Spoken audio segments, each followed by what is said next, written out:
पुणे विधान परिषदेवरून महायुतीमध्ये ठिणगी पडल्याची चर्चा आहे। राष्ट्रवादीच्या जागेवर भाजपने दावा केलेला आहे। भाजपकडून गणेश बिडकर यांनी शड्डू ठोकलेला आहे। पुण्याची जागा राष्ट्रवादीच लढवणार असं सुरेश घुले यांनी म्हटलेलं आहे। स्थानिक स्वराज्य संस्थांमधील नगरसेवक झेडपी सदस्य संख्येच्या मतदार संख्येनुसार पुणे जिल्ह्यात राष्ट्रवादी प्रथम क्रमांकावर तर भाजप दुसऱ्या क्रमांकावर आहे। आघाडी युतीचा विचार केल्यास आमच्याकडेही पुरेसे संख्याबळ असल्याचा दावा गणेश बिडकर यांनी केलाय। तर काहीही झालं तरी राष्ट्रवादी ही जागा सोडणार नाही, एनसीपीचे सुरेश घुले यांनी हा दावा केला।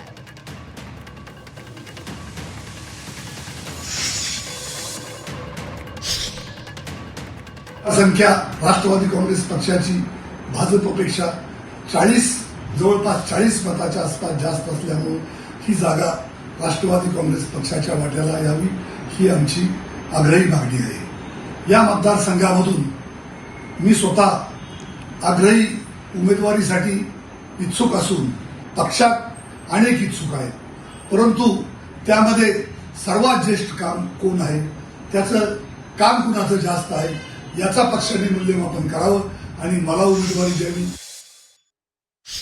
आणि या संदर्भामध्ये अधिक बोलणार आहोत आमचे प्रतिनिधी चंद्रकांत फुंदे आपल्यासोबत आहे। चंद्रकांत, पुणे विधान परिषदेवरून महायुतीमध्ये ठिणगी पडल्याचं दिसतंय।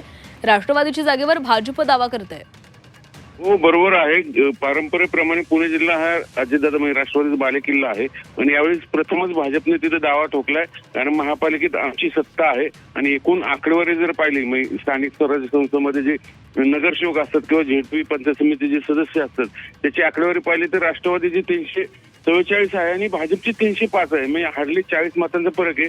पण दौंडची जी पंचायत समिती आहे तिथं अपक्ष जरी असले तरी ते मूळचे भाजपवाले आहेत। म्हणजे तो आकडा आहे 28-23चा। म्हणजे तो जर ऍड केला तर भाजप आणि राष्ट्रवादी संख्येबळ जवळपास बराबरीला येते। म्हणजे 8चा फरक आहे। म्हणजे जर थोडाफार जर इकडून तिकडे झालं तर भाजप म्हणते आम्ही आरामशीर जिंकू शकतो, त्यामुळे जागा आम्हालाच हवी।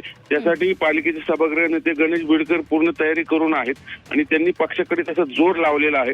त्यामुळे जर भाजपने ह्या जागेवर दावा ठोकला तर राष्ट्रवादीची कदाचित अडचण होऊ शकते, पण राष्ट्रवादी जागा सोडणार का? कारण जे विद्यमान आमदार होते मावळते अनिल भोसले ते एका शिवाजी भोसले बँक घोटाळ्यात आज तुरुंगात गेले, जेलवारी करून आले, आताही तडीपार आहेत, त्यांना तिकीट मिळणार नाही वगैरे। पण राष्ट्रवादीकडून इतर उमेदवार इच्छुक आहेत, त्यामुळं महायुतीत राष्ट्रवादी की भाजप ही जागा कोण लढणार किंवा समोर लढणार हे आता आगामी काळात स्पष्ट होईल। पण या पुण्यातल्या विधान परिषद जागेवरून महायुतीत तणाव आहे हे अगदी उघड झालेलं आहे।